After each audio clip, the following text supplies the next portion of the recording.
Alhamdulillahil azizil ghafur alladzi ja'ala fil islamil hanifil huda wan nur. Asyhadu an la ilaha illallah wahdahu la syarikalah wa asyhadu anna sayyidana Muhammadan abduhu wa rasuluh.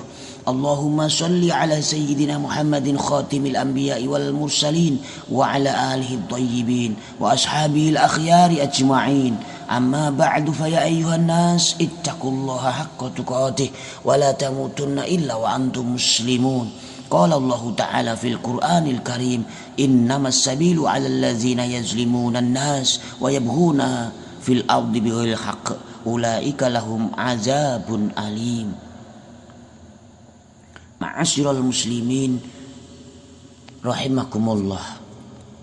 Marilah kita bersama meningkatkan ketakwaan kita kepada Allah Subhanahu wa taala dengan sebenarnya takwa, karena sesungguhnya dalam bertakwa akan berimplikasi dalam sikap laku taat terhadap syariat dan menghindari dari maksiat.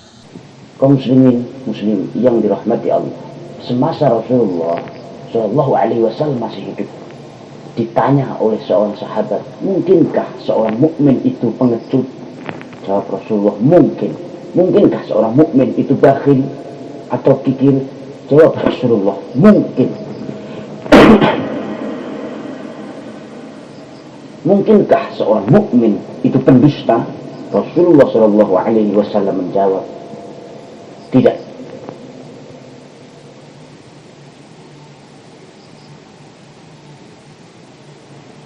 Saudaraku sekalian yang dirahmati Allah, hadis ini menjelaskan bahwa iman dan dusta tidak bisa berkumpul dalam hati seorang mukmin. Dusta dikonstatir oleh Rasulullah merupakan salah satu dari 3 ciri munafik, di samping 2 ciri lainnya, yaitu ingkar janji dan menyelewengkan amanah. Islam tidak akan tumbuh dan berdiri kokoh dalam pribadi yang tidak jujur. Kita baca sejarah besar Nabi Muhammad SAW.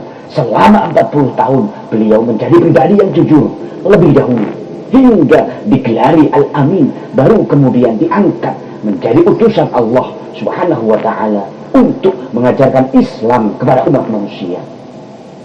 Dalam satu hadis diceritakan bahwa pada suatu hari datang seorang laki-laki kepada Rasulullah Shallallahu Alaihi Wasallam dan mengajukan pertanyaan, apakah perbuatan yang harus dilakukan untuk bisa masuk surga, dan apa pula perbuatan yang menyebabkan seseorang masuk neraka? Rasulullah Shallallahu Alaihi Wasallam menjawab, berpegang teguhlah kepada kejujuran. Sesungguhnya kejujuran akan mengantarkan kepada kebaikan, dan kebaikan itu akan mengantarkan ke surga. Dan seseorang yang senantiasa berkata benar dan jujur akan tercatat di sisi Allah Subhanahu wa ta'ala sebagai orang yang benar dan jujur. Jauhilah dusta. Sesungguhnya dusta membawa kepada kejahatan, dan kejahatan itu melemparkan seseorang ke dalam neraka, dan seseorang yang sering berdusta akan tercatat di sisi Allah sebagai seorang pendusta.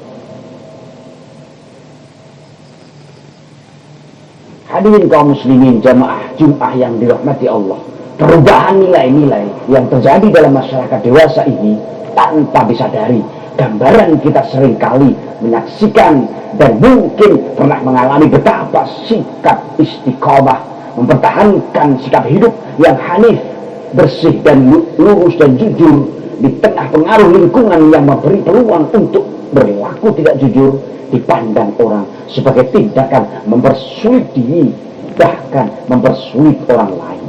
Tetapi jika direnungkan, berpaling dari kejujuran itulah tindakan menghancurkan diri dan sendiri dan orang lain.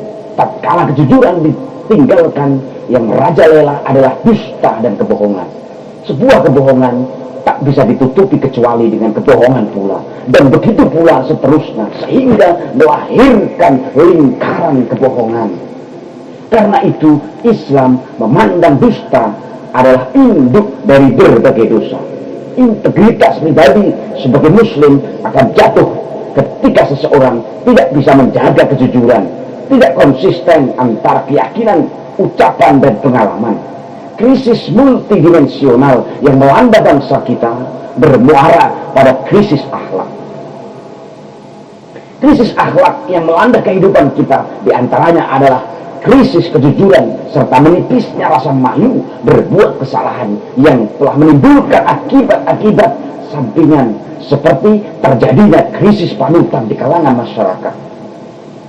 Sebenarnya masih banyak orang-orang baik dan jujur di negeri ini, tetapi mereka kebanyakan pada posisi silent minority. Hadirin kaum muslimin, jemaah Jumat yang dirahmati Allah, krisis kejujuran menjadi penyebab suburnya praktek korupsi, kolusi, dan manipulasi yang menggerogoti kehidupan bangsa dari hulu sampai ke hilir. Karena kemahiran membuat lingkaran kebohongan, maka perbuatan korupsi, kolusi, suap, dan manipulasi makin meredak dan sulit dibuktikan.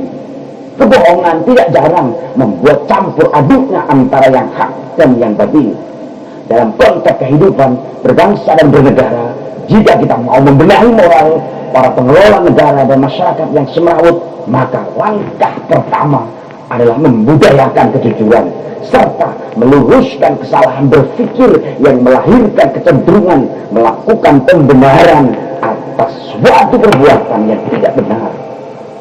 Untuk memulihkan kredibilitas birokrasi, pemerintah yang menyandang citra negatif di mata masyarakat harus dimulai dengan penegakan kejujuran hingga hal itu menjadi kesadaran kolektif. Kalau dibayangkan beratnya memperbaiki sistem yang besar dan kompleks, maka tidak seorang pun akan sanggup melakukannya. Tapi berangkatlah dari satu prinsip, yaitu lakukan apa yang kita bisa.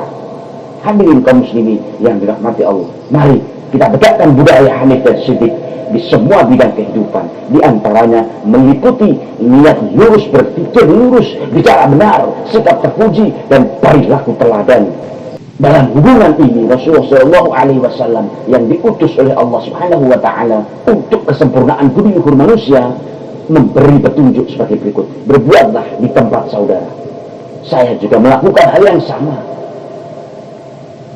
Kaum muslimin yang dirahmati Allah, barakallahu li wa lakum fil Qur'anil azim wa nafa'ani wa iyyakum bima fihi minal ayati wa dzikril hakim wa taqabbalallahu minna wa minkum tilawatahu innahu was samiul alim.